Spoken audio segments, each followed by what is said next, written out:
Bro காலையில செய்யற வேலையெல்லாம் நைட்ல செய்யுங்க ப்ரோ, செஞ்சிடுவோம். காலையில என்னென்ன வேலை செய்வோமோ நைட்டு செய்வோம். மணி பார்த்தீங்கன்னா 8 செய்வோம்.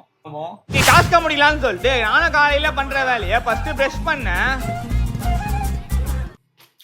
அப்புறம் காஸ்டியூமை மாத்திட்டு வராத பாத்ரூமா போயிட்டு அப்புறம் நானும் குளிக்கலான்னு சொல்லிட்டு போயிட்டேன். ஷவரை ஓப்பன் பண்ணி குளிக்க ஆரம்பிச்சேன். தண்ணி வேற செம்ம சில்லுன்னு இருந்தது, குளிரவும் செஞ்சது. அப்புறம் ஷாம்பு போட்டு ஹேர் வாஷ் பண்ணிட்டு பாடி வாஷை போட்டுட்டு அப்புறமா குளிச்சுட்டு நானும் வெளியே வந்துட்டு ஒரு ரொட்டேட் அடிச்சு காஸ்டியூமை மாத்திட்டேன். வெளியே இருந்த உடனே பிளாக் டீ கிரீன் டீ குடிப்பேன். அதை போடலாம்னு சொல்லிட்டு கிரீன் டீயை போட்டு நானும் ஃபில்டர் பண்ணி லெமனை ஊற்றி குடிச்சேன். சும்மா குடிச்சாதான் ஒரு புத்துணர்ச்சியே வரும். நானும் அதை குடிச்சிட்டு தலைலாம் மாறிட்டு சென்ட்லாம் அடிச்சிட்டு வெயிலே இருந்தாலும் சன்ஸ்கிரீமை போட்டுட்டு நானும் டீயாவை ஸ்கூல்ல உள்ளான்னு சொல்லிட்டு கிளம்பிட்டேன். அந்த டைம்ல டீயாவை கூட்டிட்டு போறான்னு நினைக்கிறேன். டீயாவை காலையில எப்பவுமே அப்படிதான் கூட்டு போவேன். அந்த இமேஜினேஷன்ல அப்படியே சொல்லிட்டேன். அப்புறம் நானும் கிளம்பி போனேன். ஃபர்ஸ்ட் எங்க அம்மா வீட்டுக்கு தான் போவேன். அம்மா டீயா ஸ்கூலாண்ட போவேன். பிரேக்ஃபாஸ்ட் முடியல, நானும் 2 இட்லி சட்னி சாம்பாரோட வாங்கி சாப்பிட்டேன். சும்மா டேஸ்ட் நல்லா தான் இருந்தது. காலையில பிரேக்ஃபாஸ்ட் தான் சாப்பிடுவேன். அப்புறம் 11 மணிக்கு மேல இளநீ குடிப்பேன். சரி அதையே குடிச்சான்னு சொல்லிட்டு கடைக்கு போனேன். நான் வேற தலை குளிச்சிட்டு இருக்கேன். இளநீ குடிச்சா இன்னும் கோல்ட் ஆயிடுமோன்னு நினைச்சிட்டே பயந்துட்டே குடிச்சேன். இதுல என் வயசு சம்மதமே இல்லாம ஏதாச்சும் ஒரு வேலை சொல்லுவான். இந்த வாட்டி வீட்டுல போனை மறந்து வச்சுட்டு வந்துட்டாளா, போனா அவளே அங்க போயிட்டு இருக்கா, போன் எடுத்துட்டு இருக்காங்க. சரி அப்புறம் மதியம் லஞ்சோட வீடியோ முடியலான்னு பார்த்தேன். வீட்டுல பிரியாணி மட்டும் தான் இருந்துச்சு. 65 சாப்பிடணும் போல இருந்து கடைக்கு போய் வாங்கிட்டு வந்து நானும் பிளைட்ல போட்டு சாப்பிட்டுட்டு அம்மா கொஞ்ச நேரம் எடிட் பண்ணுவேன். அந்த எடிட் பண்ணிட்டு இருந்தேன். வீடியோ முடியுது 12 மேலே ஆயிடுச்சு. நம்ம காலையில செஞ்ச வேலை நைட்டு செஞ்சாச்சு. இந்த வீடியோ லைக் பண்ணிட்டு நெக்ஸ்ட் டைம் நம்ம கமெண்ட் பண்ணுங்க. தெரியல பார்ப்போம். பை.